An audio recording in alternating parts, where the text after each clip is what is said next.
आज भारत आदिवासी पार्टी की तरफ से बांसवाड़ा जिला मुख्यालय पर एक प्रेस वार्ता का आयोजन किया गया है।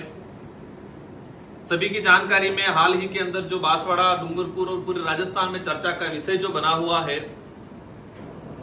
भारत आदिवासी पार्टी के जो विधायक बागीदोरा से जीत के गए थे, इनको लेके जो एसीबी का जो कार्रवाई हुई है, उसको लेके जिस तरह से एसीबी से ज्यादा महत्वपूर्ण या भूमिका निभाने का काम या फिर कहें कि वो एज ए सरकारी संस्था के रूप में भाजपा के जो पदाधिकारी बांसवाड़ा जिले के जो कर रहे हैं, उसको लेके आज प्रेस वार्ता रखी गई है। आप सबकी जानकारी में होना जरूरी है कि आजादी के बाद से आज तक इस आदिवासी बाहुल्य क्षेत्र के अंदर आदिवासी समुदाय, साथ ही अन्य पिछड़ा समुदाय के हक अधिकारों को लेके, जल जंगल जमीन की लड़ाई को लेके भारत आदिवासी पार्टी बहुत तेजी से इस आदिवासी बाहुल्य क्षेत्र के अंदर ग्रोथ हुआ है। और भारत आदिवासी पार्टी आने के बाद काफी परिवर्तन हुआ है, लोगों में जागरूकता आई है और इस प्रभाव को खत्म करने के लिए षड्यंत्रकारी लोगों के द्वारा ये बागीदोरा विधायक को षड्यंत्र पूर्वक फंसाने का प्रयास किया गया है। आज वर्तमान राजस्थान के अंदर भाजपा की सरकार है और आपने देखा होगा कि भजनलाल जी की सरकार बनने के बाद राजस्थान के अंदर लोकसभा चुनाव हुआ, इसके बाद उपचुनाव हुआ और लोकसभा चुनाव के साथ ही बागीदोरा विधानसभा उपचुनाव हुआ था। और बागीदोरा विधानसभा उपचुनाव इसलिए हुआ था, आप सबकी जानकारी में होगा, महेंद्रजीत मालवीय जो कांग्रेस से विधायक थे, पूर्व मंत्री रहे हुए हैं, और वो भाजपा में गए। और वो भाजपा में क्यों गए, क्या कारण रहे, सारी जनता को पता है, ये बताने का जरूरत नहीं है कि वो क्या कारण रहा। तो वो सीट खाली होने के बाद लोकसभा चुनाव के साथ ही बागीदोरा की जनता ने जय कृष्ण पटेल को 51,000 वोटों से एक भारी बहुमत से जिताया था। और जीतने के बाद 4 जून को रिजल्ट आया, 3 जुलाई को उन्होंने शपथ लिया और जिस दिन से रिजल्ट आया उस दिन से ही आम चर्चा में आ गया था, विरोधी लोगों के द्वारा कहा जा रहा था कि इसको 1 साल भी नहीं निकालने दिया जाएगा, उसको उपचुनाव कराएंगे। और जैसे जैसे 3 जुलाई को उनका शपथ ग्रहण हुआ, 11 जुलाई को ही विधानसभा के अंदर क्वेश्चन लगा।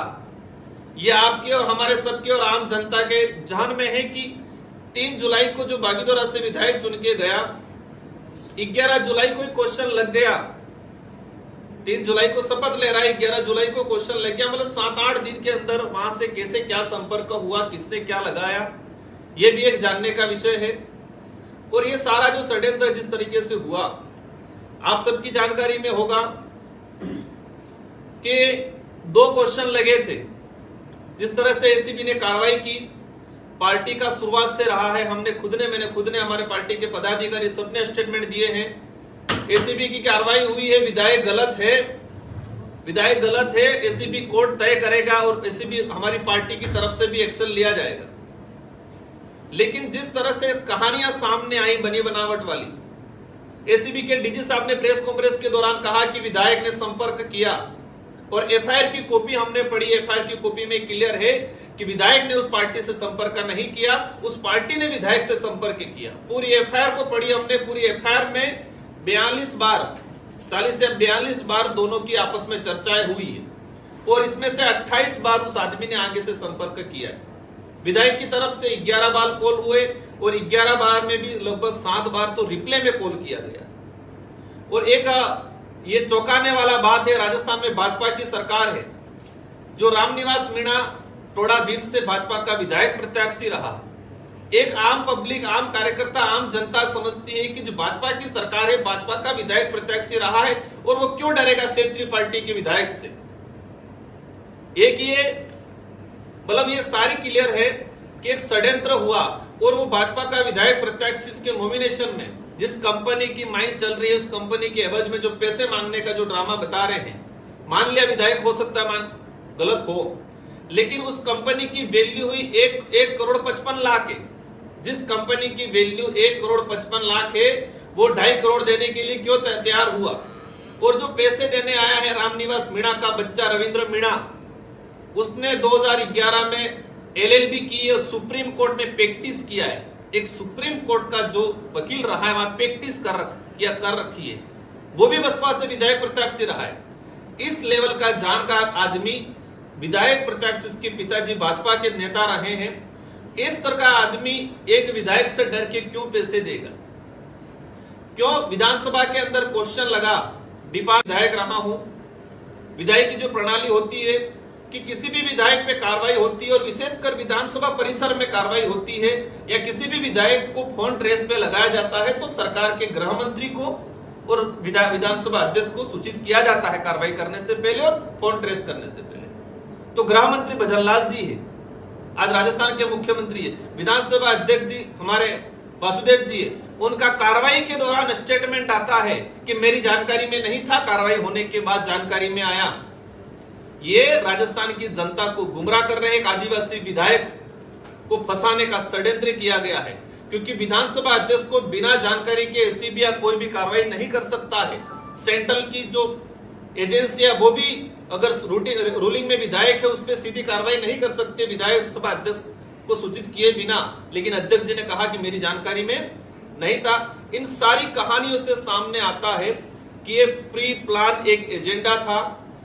एक बागीदोरा सीट से जो चुन के गया था, बागीदोरा की जनता ने 51,000 की लीड देके जो जिताया था, और आप सबकी जानकारी में होगा ये षड्यंत्र आज से ही नहीं।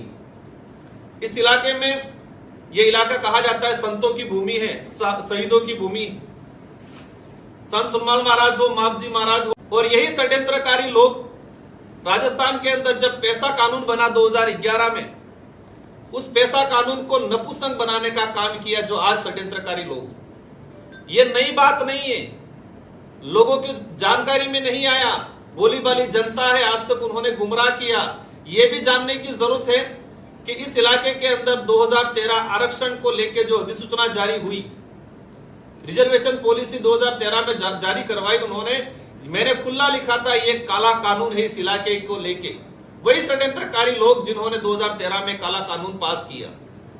पिछली बार काकरी डूंगरी प्रकरण हुआ 2022 के अंदर, 1167 बेरोजगार युवाओं का गला घोटने का काम किया। वही षड्यंत्रकारी लोग जिन्होंने काकरी डूंगरी प्रकरण कराया।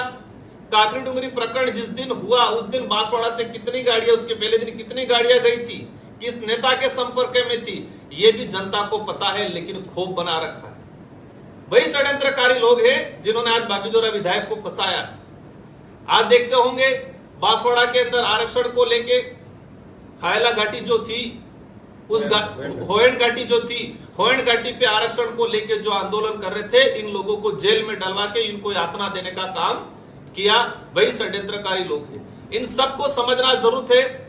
इस इलाके के अंदर आज पहले से दो राष्ट्रीय पार्टियां हैं, कांग्रेस और बीजेपी, लेकिन हमें यह भी जानना जरूरत है कि इस इलाके की स्वतंत्र आवाज जब भी बनी तो ये एक होने का काम किया है। 2022 के अंदर हमारे डूंगरपुर में एक मिश्रित जिला प्रमुख बनाया।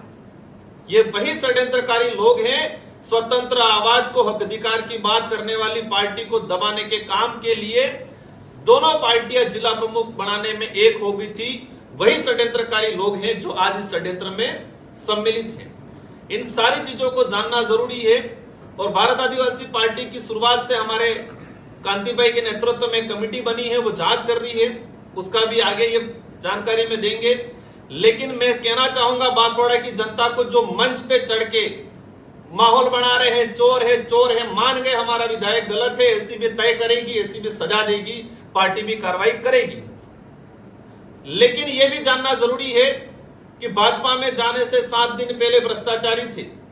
मैं मंच पे देख रहा था हकरू मेहड़ा जी का चेहरा, जो हकरू मेहड़ा जी जिला परिषद के अंदर थप थपा के चिल्लाते थे, इतना भ्रष्टाचार, करोड़ों का भ्रष्टाचार, 3000 करोड़ का भ्रष्टाचार। मैं आज उनका भी चेहरा देख रहा हूं, जो पूर्व जिला अध्यक्ष रहे थे पटेल जी, लाभचंद जी पटेल, जो सीएम को, प्रभारी मंत्री को लेटर लिखा करते थे इतने करोड़ का भ्रष्टाचार, वो कहां चला गया? ये जानने की जरूरत है कि जो रामनिवास मीणा 7 दिन पहले भाजपा में गया, 7 दिन पहले भाजपा में जाके भाजपा की टिकट लाके चुनाव लड़ा, ये भी जानने की जरूरत है कि वो आदमी इसमें फंसाने में षड्यंत्र में है और इधर भी क्या है आप सबकी जानकारी में है। जनता को जानने की जरूरत है। और ये देखा गया है इनके जो कार्यक्रम हो रहे हैं, जनता में आक्रोश है, जनता में आक्रोश नहीं है बेचारी नरेगा की जनता को बुला बुला के वीडियो को सरपंच को पाबंद कर करके सारे उन्होंने घाटोल में, बांसवाड़ा जिला मुख्यालय पे, कुशलगढ़ पे, बागीदोरा में जो कार्यक्रम किए, इन कार्यक्रमों में नरेगा की लेबर को लाया गया है। नरेगा का पैसा नहीं आ रहा है, सरकार का डंका बजा रहे हैं। जिला प्रमुख मैडम की तरफ से कहा गया, बांसवाड़ा का डाटा निकाल के देख सकते हैं अपन कि नरेगा की सैंक्शन नहीं निकल रही है। आज लेबर पार्ट हो गया, 3-3, 4-4 पखवाड़े हो गए, नहीं आ रहा है। मेट कारीगरों का साल भर हो गया, वो पेमेंट नहीं आ रहा है। लेकिन जनता मतलब कहे कि जनबल जुटाने के लिए बेचारा नरेगा मिल रहा है। जनता समझ चुकी है। कितना भी हम तो यही कहेंगे बेचारी की लड़ाई होनी चाहिए, लेकिन राजनीति का भी एक स्तर होता है। एक बड़े बड़े शहर के अंदर एसीबी से बड़े हो गए, न्यायालय से बड़े हो गए, ये कानून बना हुआ है। आज सरकार है उनका, इसलिए दबा रहे हैं हमारे कार्यकर्ताओं को। कानून बना हुआ है कि किसी भी अपराधी को जब तक कोर्ट इसको सजा नहीं दे दे तब तक कोई भी व्यक्ति किसी प्रकार का प्रसार प्रचार बैनर पोस्टर नहीं लगा सकता है। कानूनन अपराध है, लेकिन सरकार के बलबूते पे दबाने का काम, लोगों को गुमराह करने का काम। लेकिन जनता समझती है क्या गलत है क्या सही है। लोकतंत्र में आवाज उठाना, जो मीडिया में छपा हुआ, जो लाभचंद जी पटेल ने मालवीय जी के लिखा था पत्र, वो न्यूज की छपी हुई हमारा कोई कार्यकर्ता किसी ग्रुप में डाल रहे हैं, उसको थानेदार को बुला के, थानेदार को डरा के उसको ले जाके मारपीट करवा रहे। ये लोकतंत्र की हत्या करने का काम कर रहे हैं। लेकिन हमें जहां तक समझ में आया है, जनता बहुत समझदार हो चुकी है, जागरूक हो चुकी है। आज हमारा प्रेस कॉन्फ्रेंस करने का यही रीजन था, क्योंकि कहावत है कि जो झूठ को बार बार दोहराया जाता है, कोई झूठ है उसको सच के बार बार दोहराया जाता है तो वो सच साबित हो जाता है। इसलिए जनता को भी बताना जरूरत है। एसीबी ने कार्रवाई की है, मान गए, हो सकता है हमारा विधायक गलत हो, उस पर एसीबी तय करेगी, कोर्ट तय करेगा, वो जेल में है। आज भाजपा न्यायालय नहीं है, समझ चुकी है। हम इन पे आज तक कोई आरोप नहीं लगाया। इनके आरोप, इनके जो कुकर्मों की लिस्ट है इतनी लंबी है। पूर्व जिला अध्यक्ष हो, वर्तमान भाजपा के जो जिला अध्यक्ष बने, गरीबों के हेडपंप खा गए। 200 फीट हेडपंप खोदना था, वहां 40 फीट खोद रखा है। पाइप जो डालने थे 15 पाइप, 15 की जगह पाइप डाल रखे, 2-2, 3-3 पाइप। ये सारी बहुत सारी चीजें हैं। कहां पर क्या हुआ, कौन सा एनीकट, कौन सा पुलिया, सारी चीजें, तो ये हम उन पे नहीं जाना चाहेंगे। जनता अपने आप उनको जवाब दे रही है। लोकसभा में भी दिया, विधानसभा में दिया, आने वाले पंचायती राज चुनाव में भी जनता जवाब देगी। ये लोकतंत्र है, जनता की आवाज को नहीं दबाया जाता। जबरदस्ती डरा धमका के वोट नहीं लिए जा सकते। प्रोपोगेंडा करके आप न्यायालय, आप जज नहीं बन सकते हो। इन्हीं शब्दों के साथ हमारे अन्य साथी कांति भाई, हमारे बबीता जी और हमारे जिला अध्यक्ष जी बाकी कुछ चीजें बताएंगे।